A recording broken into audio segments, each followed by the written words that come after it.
Listen up. If you're still looking at XRP as just a payments coin, you are completely missing one of the biggest structural shifts happening in crypto right now. And look, this isn't some pie-in-the-sky theory. We're talking about moves being made as we speak. If you don't get this transition, you risk misreading the entire next cycle. See, here's the twist. While everyone's still stuck on XRP for cross-border payments, the real story, the one happening behind closed doors, is its quiet transformation into the collateral backbone for literally trillions of dollars in institutional finance. So by the time we're done here, you're going to understand the three core drivers behind what we call the price multiplier effect, and you'll see exactly why the market is sleeping on this massive shift. All right, let's get into it. The core of this whole thing is something called the dual engine thesis. And the idea here is that XRP's next growth spurt is going to look completely different from anything we've seen before. So check this out. Think about Bitcoin's early days. That was powered almost entirely by one engine, right? Pure speculation and retail hype. Now XRP has that same engine, but here's the kicker. It's bolting on a second, way more powerful one. We're talking high-volume, institutional utility. This dual-engine setup, speculation plus real-world use, that's the bedrock of this whole price multiplier idea. So what's firing up this new engine? Well, first up, we have the regulatory green light. For years, regulatory uncertainty was this giant anchor dragging XRP down. But that's changing, and it's changing fast. This timeline here, it just lays it all out perfectly. We've gone from total regulatory limbo in the US to a present where pro-crypto policies are actually gaining steam all over the world. And get this, circle this date on your calendar, December 1st, 2025. That's the go-live for expanded payment activities under Ripple's big approval in Singapore, a massive deal in a huge financial hub. And hey, don't just take my word for it. Ripple's own CEO, Brad Garlinghouse, put it perfectly. The regulatory headwinds are now tailwinds.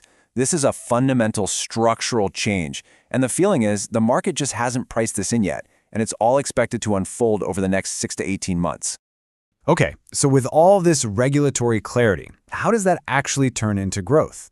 Well, it unlocks the next massive piece of the puzzle, building out the actual plumbing for institutional finance. And Ripple is putting its money where its mouth is. We're talking $1.25 billion to buy a company called Hidden Road Partners, which is now Ripple Prime. I mean, that's not just a small bet. That is a colossal investment in building out this institutional machinery. And the scale here is just mind-blowing. Ripple Prime clears $3 trillion a year. It's a global prime broker that's dealing directly with the big dogs. Institutions needing FX, derivatives, fixed income. Yeah, this is the big leagues for sure. So you might be wondering, okay, how does this actually create demand for XRP? Well, it's a super simple four-step process. First, institutions use Ripple Prime for all their trading. Second, for those trades, they got to post collateral. Now, step 3 is where the magic happens. XRP and Ripple's new stablecoin, RLUSD, are plugged in as the main collateral assets. And that leads to step 4, sticky, high-volume demand for XRP that is driven by pure utility, not just speculation. This is way beyond simple payments.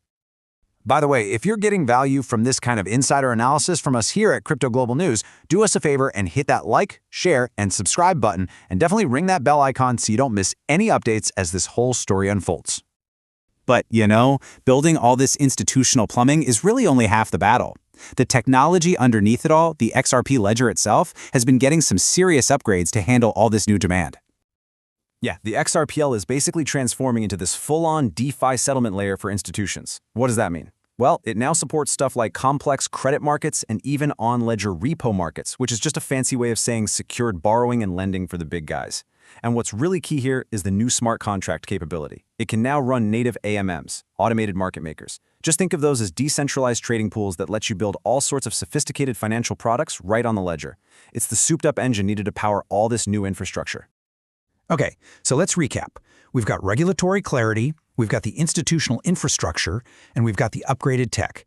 That brings us to the final and maybe most important piece of the puzzle.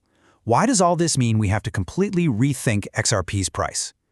And the core idea here comes straight from the top, from Ripple's CTO, David Schwartz. And his argument is actually pretty simple, but it's incredibly powerful. He says XRP can't be dirt cheap if it is to succeed as a settlement asset. In other words, for it to even work the way it's designed to, it needs to have a higher value. And this table just lays out the math perfectly. Look at this. If you want to move 10 million bucks, and XRP is only at $1, you need a whopping 10 million XRP. That would cause massive slippage and volatility, a total non-starter for any serious institution. But if XRP is at $10, you only need 1 million XRP. The impact on the market is tiny, you get low slippage, you get stability. It's clear, right? For institutions, a low price is just impractical.